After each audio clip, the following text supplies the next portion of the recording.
Okay, let's dive right into this. If you are sitting the Cambridge Computer Science exams, and I'm talking specifically about the 0417, 0478, 2210, or 9618 syllabuses, then our source material today is going to be absolutely crucial for you. In this explainer, we are stepping into what I like to call the surgical theater.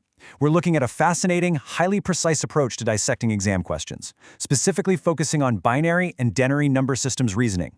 We're going to transform standard, everyday studying into a definitive, step-by-step method to extract literally every single available mark. It's about precision instruments and steady hands. Here is our exam hacker's blueprint for today. We'll start with the challenge, the rote trap. Then we move to the strategy reveal, diagnosing demands. After that, the transformation, context anchoring. Next up is an interactive workshop, 4-prompt memory, and finally, we will lock it all in with the final system, 3-pass revision. Let's get started.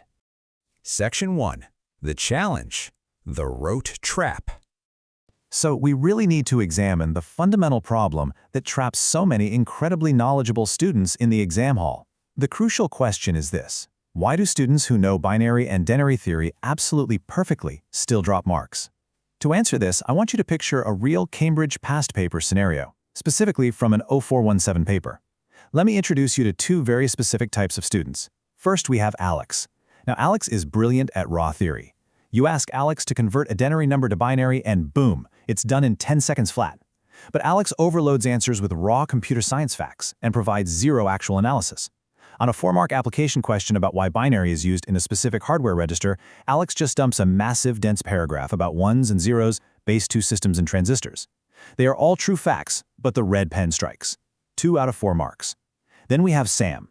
Sam knows the material just as well, but Sam is a rusher. The second Sam sees the word binary in the prompt, the panic sets in about the clock ticking down. Sam completely misses the command word requirements and scribbles a vague, rushed sentence like, "It's easier for the computer to read." Once again, the red pen strikes. Marks lost. The root cause for both Alex and Sam is identical. They are treating the exam like a trivia game, just blurting out facts, rather than treating it like a surgical reasoning exercise. They are treating concepts as isolated data points, rather than connected logical structures. This right here brilliantly illustrates the difference between these two completely different approaches. On one hand, we have the rote memorization approach. This is writing short, generic labels alone. This is the trap Alex and Sam fell into. On the other hand, we have examiner-style performance. This means using highly precise terminology that is tightly anchored to a realistic digital scenario. In Cambridge Computer Science, you absolutely do not reach the highest marks by just listing off facts you memorized the night before. Our sources emphasize that a top-tier answer begins with recognizing a realistic problem, identifying the exact concept needed, and linking it to the specific style of analysis requested by the examiner. It's about explaining clear sequences and comparing alternatives intelligently. Let's diagnose these classic wrong turns right now so you never make them again. As our source notes point out, mistakes frequently arise when learners confuse nearby concepts. Things like vague wording, saying the computer reads it instead of the microprocessor processes the binary data, or confusing memory with storage, which is a huge one. Missing crucial process steps in a sequence, like forgetting to mention the analog to digital converter. Naming a device but entirely failing to explain how it actually works, and the biggest sin of all, ignoring the given context. If the scenario is about an automated greenhouse, and your answer is just a generic textbook definition of binary sensors without ever mentioning temperature or moisture, you lose the application mark. It's that simple. Section 2. The strategy reveal, diagnosing demands. Moving out of that trap requires us to look at the exact technical methodology you must apply to every single question. We call this the disciplined path, and it involves applying the PEAL framework. PEAL stands for point, evidence, explanation, and link. Step 1. Diagnose the demand. You have to decode the specific assessment objectives and command words. Is the examiner asking you to state, describe, explain, or evaluate? Step 2. Classify. What is your point? Identify the relevant hardware or data needed for the answer. Step 3. Explain the sequence clearly. This is your evidence and explanation. You literally walk through the binary or Denary process step by step, as if you were teaching someone who knows nothing about computers. Step 4. Connect it back. This is your link. You link your explanation directly back to the specific context of the question. Following these exact steps forces your answer into the very structure that examiners are actively scanning for. Before we continue, subscribe to our YouTube channel, Ace the Exams, at acetheexams_IGCSE to excel in your Cambridge examinations. Click that subscribe button and hit the bell icon right now. So before your pen even touches the paper, you must pause, take a breath, and ask yourself, what exactly is this task testing? Our source material provides this incredible mental checklist. Is it testing a process explanation? Is it hardware or software selection? Is it pure binary manipulation, protocol understanding, like why we might use hexadecimal over binary for MAC addresses? Or is it logical reasoning? If you don't pause to diagnose this demand, you are flying completely blind. You end up just like Alex, blindly writing everything you know without direction, crossing your fingers and hoping the examiner will sift through a whole page of text to find one valid mark. We don't do that. We diagnose, we target, and we execute. Section 3. The transformation, context anchoring. Now let's transform these answers by defining our ultimate tool, contextual anchoring. This is the practice of keeping your theoretical knowledge strictly anchored inside the specific environment of the question. Whether it's a school, an office network, a robot, or an embedded system, your answer lives there. Generic responses just don't cut it anymore. Let's do a live rewrite in our heads. Let's say the exam question asks, explain how binary is used to control a robotic arm in a car manufacturing plant. Old Alex would write, binary is base 2, using ones and zeros. 1 is on and 0 is off. 0 application marks. Let's rewrite that using contextual anchoring and the Peel framework. Your point. The robotic arm's microprocessors process instructions purely in binary. Your evidence and explanation, sensors on the arm sent analog data which is converted to digital binary data by an ADC. This binary data allows the microprocessor to send discrete on/off signals to the arm's motors. And finally, your link, precisely controlling its movement to weld the car parts on the assembly line. Boom. Full marks. The answer stayed entirely inside the manufacturing environment. Stop scrolling. Subscribe to our YouTube channel AC Exams at acexams_IGCSE to excel in your Cambridge examinations. We've helped thousands of students improve by 2 to 3 grade boundaries. Join them right now by subscribing to acexams_IGCS and turn on all notifications so you never miss our weekly exam strategy sessions. When mapping theory directly to application like this, it gets really interesting and honestly a lot easier to remember. When studying binary data representation, for example, we shouldn't just think of abstract math on a whiteboard. We should immediately be thinking of smartphones and media processing. How does an image on your screen use binary pixels? When studying logical reasoning, we should tie it directly to robotics and industrial control.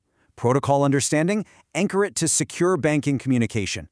Seeing these links visually helps you remember not only the name of the concept, but the practical real-world consequences of choosing one method over another. Section 4. Interactive Workshop, 4-Prompt Memory. Our source material highlights an amazing structure called the 4 prompts memory structure. 1. What is it? 2. How does it work? 3. Where is it used? 4. Why is it better or worse than an alternative? Let's test this practically. I want you to run our first challenge, the data scan. Imagine a complex data table on your exam paper showing MAC addresses in both binary and hexadecimal. You have a 60-second visual countdown timer running in your head. Your brain needs to extract the core trend immediately using these 4 prompts. What is it? It's a MAC address. How does it work? It uniquely identifies a specific device on a local network. Where is it used? Built into network interface cards.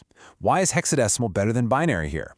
Because hex is shorter, it's significantly easier for humans to read, and it's much less prone to transcription errors. Okay, challenge 2, find the flaw. Listen to this sample paragraph from Sam. The system uses decimal numbers because they are base 10. The computer converts this so it can read it. Did you spot the sentence losing marks? The flaw is vague wording. The computer converts this so it can read it explains absolutely nothing about the actual how. It's completely missing the process steps, like analog to digital conversion, or the specific use of logic gates. All right, challenge 3, speed writing. Imagine a 30-second timer on your screen counting down right now. Your goal is to write one perfect Peel paragraph explaining why we don't just use Denary for computer processors. Ready? Go. Point. Processors are physical hardware built with billions of tiny microscopic transistors. Evidence and explanation. These transistors act as tiny switches that can only exist in 2 distinct physical states, on or off, representing a high voltage or a low voltage. Link. Therefore, binary, which is a base 2 system using only ones and zeros, maps perfectly to the actual physical hardware constraints of the processor, making a base 10 Denary system physically impossible to implement directly at the hardware level. Time's up.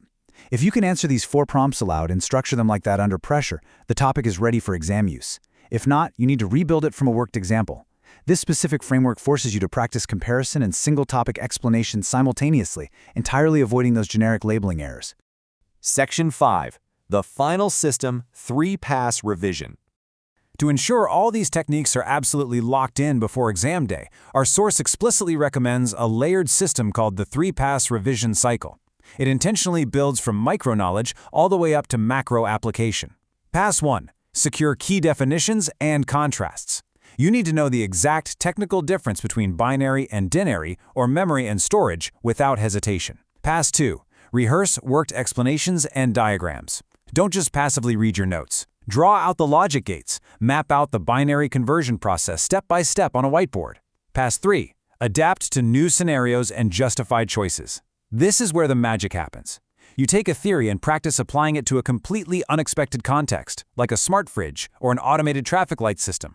And to execute this flawlessly in the exam hall, we integrate the time management matrix. The rule is simple. Allocate roughly 1 minute per mark. If you're staring at a 4-mark question on binary applications, you have exactly 4 minutes to decode the command word, execute your PEL paragraph, and move on. So, the ultimate checklist question you need to ask yourself comes down to this quote right here. Does this answer stay inside the specific context of the question? I want you to mentally staple this exact phrase to the top margin of every single page of your exam paper. Before you lift your pen to flip to the next page, ask yourself this. If the question asks about a hospital's secure database, did you explicitly mention patient confidentiality in medical records, or did you just write a generic, textbook answer about data security? If you didn't anchor it, you go back, you fix it, and you secure that mark. Students who implement these computer science strategies see an average improvement of 2 grade boundaries, but only if they practice consistently with our weekly videos. When you lock in this strategy, the command word decoding, the PEL framework, and contextual anchoring, the exam stops feeling like a trap designed to catch you out, and it starts being an incredible opportunity to showcase your surgical precision. Let me leave you with this final, provocative thought to test your own revision notes later today. If a Cambridge examiner read your last written answer without ever seeing the question prompt, could they guess the exact digital scenario you were asked about? If your answer is so beautifully context-anchored that the scenario shines right through your explanation, you've won. Here's your final reminder. Subscribe to our YouTube channel, Ace the Exams, at @acetheexams_IGCSE to excel in your Cambridge examinations. Subscribe right now to @acetheexams_IGCSE and click that bell. Don't let another exam pass you by. Drop a comment below with your target grade for computer science and the biggest challenge you're facing. Our team responds to every comment. Like and share this video with a study partner. Ace the Exams. Your Cambridge success starts here.